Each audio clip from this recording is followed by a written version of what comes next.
Oi, pessoal! Vamos fazer agora uma aula sobre CAD no modo super rápido para você ver os pontos principais desse grande Conselho Administrativo de Defesa Econômica, que faz parte do Sistema Brasileiro de Defesa da Concorrência. Você já ouviu falar do CAD? Já ouviu a atuação dele? Mas eu tenho certeza que você vai ver agora e vai lembrar: então foi por isso que tal empresa vendeu tal marca. Vamos lá. Olha só. Primeiro eu quero que vocês lembrem qual é a função do Estado, o que o Estado deve fazer. A gente fala que a função do Estado, ele não se restringe a uma função constitucional, tem que ter um procedimento para implementar. Ou seja, não basta a gente ter a Constituição falando das funções do Estado, da tríplice função, como vimos em vídeos anteriores, porque o Estado tem que implementar, ele tem que vir e executar isso, ele tem que cobrar isso, ele tem que fiscalizar e inclusive aplicar penalidades. E aí, para isso, a gente vai ter as agências reguladoras, que vimos em vídeo anterior, que falam o que são as agências reguladoras, que vão fiscalizar algumas empresas que atuam nos ramos de atividade de serviço público. E temos também o Conselho Administrativo de Defesa Econômica, que é essencial para que tenhamos uma concorrência lícita, uma concorrência leal, uma concorrência pura, que é o CAD. E para isso, gente, temos a Lei 12.529. Se você ainda não viu a lei, para aí, vai lá, abre o link, Lei 2.529, para ver vários artigos que vamos trabalhar aqui. Bom, tudo isso vai servir para quê, Graciane? Para mercado e concorrência. Quanto maior a concorrência no mercado, melhor para quem? Para a gente como consumidor, porque eu vou ter mais acesso, eu vou comprar um bem que é melhor, porque vai ter muita concorrência, então as empresas vão tentar aprimorar o produto e vai ter um preço mais baixo. Porque se tivesse só uma empresa no mercado, essa empresa colocaria um valor absurdo, um valor alto, porque só teria ela. Se eu preciso daquele produto, eu pagaria qualquer preço. Então, quanto maior a concorrência no mercado, melhor, acho grande chance de ser melhor a qualidade e menor o preço, aumentando então o acesso à ordem econômica. Imagine você, entra no supermercado e aí você vai lá na prateleira de chocolates, algo que eu adoro.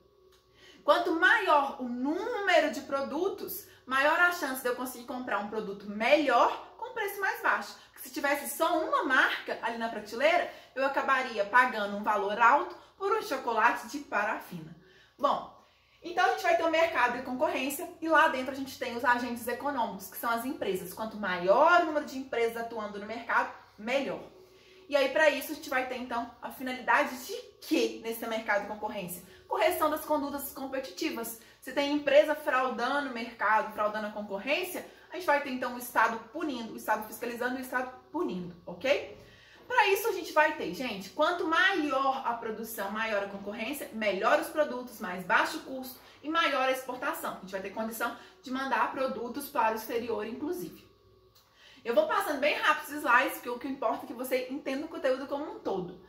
Aqui há algumas perguntas para você pensar. Será que realmente é a carga tributária que torna o nosso produto caro, que torna o nosso produto pouco exportável? Será que é a carga trabalhista? Eu não concordo jamais que é a carga trabalhista. É pisar no meu calo, porque eu sempre falo no ciclo virtuoso. Quanto maior o salário, maior o consumo, maior o número de empregos. Se eu reduzo o salário, se eu reduzo os direitos trabalhistas, eu estou tirando consumidores, que as pessoas não vão ter condição de consumir, e aí vai diminuir o número de empregos. Então, eu não concordo jamais que a carga trabalhista, ela leva para ter um produto com baixa qualidade ou para ter um produto que não é exportável. A gente tem que pensar como um todo, ok? E, bom, a gente então vai ter o seguinte, no mercado e na concorrência. Primeiro, princípio da subsidiariedade. O Estado vai deixar mesmo para o mercado se autoconcorrer ali, ter a lei da oferta e da procura.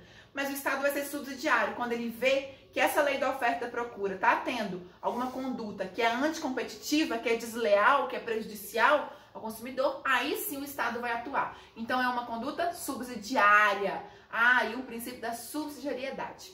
Vamos atuar pela livre iniciativa, pela livre concorrência, pela defesa do consumidor. É isso que é importante para a gente como consumidor. E para isso que vai ter o Sistema Brasileiro de Defesa da Concorrência. Não pode ter intervenção a todo momento. Alguns artigos são importantes para esse tema. Eu gostaria que você lesse com muito carinho o artigo 173. Falei dele, do CAPT, em vários outros vídeos, mas agora o que importa para mim é o parágrafo 4º do artigo 173. A lei reprimirá o abuso do poder econômico, que visa a dominação dos mercados, a eliminação da concorrência e o aumento arbitrário dos lucros. O que quer dizer isso?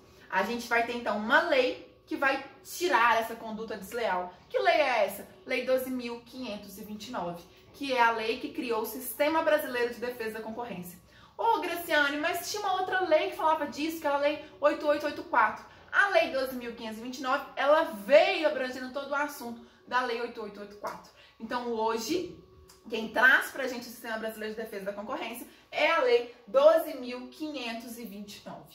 Bom, prosseguindo, eu quero que você entenda o seguinte. Existe, nessa concorrência, um mercado relevante. A gente tem um mercado relevante de Ferrari e a gente tem um mercado relevante de Uno. O consumidor de Ferrari não é o mesmo consumidor de Uno. A não ser que o cara quer comprar ele tem o dinheiro para comprar a Ferrari, mas ele quer comprar um Uno. É o mesmo mercado relevante? É aquele mesmo consumidor. Mas o que? Eu tenho que ter concorrência dentro de cada mercado relevante. Então, carros de alto luxo. Eu vou ter uma concorrência dentro do mercado de carros de alto luxo. Vai ter lá Ferrari, Lamborghini, Porsche, e aí por aí vai. Esse é o mercado. Esse aqui é um outro mercado de carros populares. O ideal é que tenhamos muita concorrência nesse mercado e nesse mercado. Mas aí o mercado relevante é quem pode consumir produtos desse mercado aqui. Aí é o mercado relevante. E aí quem é o mercado relevante de carros populares? Eu tenho um outro tipo de pessoa que vai consumir esse tipo de carro popular. Então, mercados relevantes que são diferentes, ok? O nosso objetivo é tornar máximo o devido processo competitivo e, por corolário, o nível de bem-estar econômico.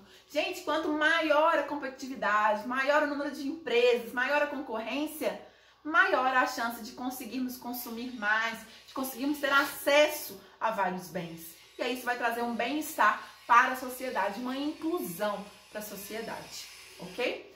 Outro artigo relevante para a gente pensar nisso, artigo 219 da Constituição, que fala que o mercado interno integra o patrimônio nacional e será incentivado de modo a viabilizar o desenvolvimento cultural e socioeconômico, o bem-estar da população e a autonomia tecnológica do país, nos termos de lei federal. Olha que legal, gente! A Constituição trouxe pra gente que o próprio mercado, ele faz parte, sim, e deve ser incentivado do patrimônio nacional.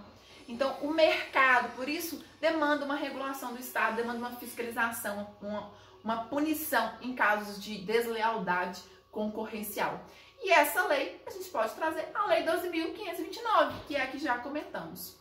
Bom, o ideal, claro, num mundo totalmente capitalista, liberal, seria que fosse uma concorrência totalmente pura, livre, que o Estado nunca intervisse. Mas, no nosso caso, o Estado vai intervir subsidiariamente quando vê que existe algum ato de concentração, quando o Estado vê que existe alguma fraude, aí que ele vai intervir, ok? Então, a gente não tem um modelo estatal liberal puro, a gente tem intervenções em alguns momentos. Para isso, gente, temos então a lei que eu já comentei, 12.529, que substituiu a lei 8884. Eu vou pegar alguns artigos, aqui é mais alteração da lei 8884, o que foi mudado com a lei 12.529. Eu não vou focar nisso, porque hoje não é objeto mais de cair em concurso essa mudança da lei. Era mais para quem tiver interesse, qualquer coisa me manda aqui uma mensagem que eu mando até o slide, se quiser. Mas fiquem tranquilos, pode postar aqui mesmo no YouTube comentário, eu olho todos os comentários sempre, e aí eu mando o slide se você quiser aprofundar, se você quiser trabalhar essas diferenças. Mas vamos dar continuidade e vamos direto para a lei que interessa pra gente. Vamos no artigo 1º da Lei 12.529. Gente, eu não vou trabalhar artigo por artigo da lei. Eu gostaria que você, com muito cuidado, depois desse uma olhada em toda a lei. Eu selecionei alguns artigos que são principais no meu ponto de vista, que são artigos que trazem pra gente uma visão geral dessa lei. Então, o artigo 1º, por exemplo, ele traz que essa lei estrutura o Sistema Brasileiro de Defesa da Concorrência, o SBDC, e dispõe sobre a prevenção e a repressão às infrações contra a ordem econômica, orientada pelos ditames constitucionais de liberdade de iniciativa, livre concorrência, função social da propriedade, defesa dos consumidores e repressão ao abuso do poder econômico. A empresa não pode abusar porque ela é forte demais economicamente. O que a gente quer, então, com a Lei 12.529? que a gente tenha um mercado, uma concorrência limpa, pura, que várias empresas possam entrar na concorrência, que empresas pequenas também tenham chance de participar do nosso mercado. Esse é o nosso ideal. Bom, e para isso a gente tem o artigo 3º, que traz pra gente que o Sistema Brasileiro de Defesa da Concorrência, ele vai ser formado pelo CAD, que é o Conselho Administrativo de Defesa Econômica, e pela Secretaria de Acompanhamento Econômico. Bom, então a gente vai ter o Sistema Brasileiro de Defesa da Concorrência, e ele é composto pelo CAD e pela Secretaria de Acompanhamento Econômico. E o CAD, ele é composto, e aí depois eu volto aqui, esse CAD vai ser composto pelo Tribunal Administrativo de Defesa Econômica, ele é composto também pela Superintendência Geral e pelo Departamento de Estudos, ok? Bom, voltando, aqui eu quero que vocês vejam o seguinte. Graciana, então o que essa Secretaria de Acompanhamento Econômico faz? Que compõe o Sistema Brasileiro de Defesa e Concorrência. A Secretaria de Acompanhamento Econômico acompanha o mercado para ver onde está tendo um aumento exagerado, faz relatórios, faz as análises do mercado e pode remeter isso para o CAD.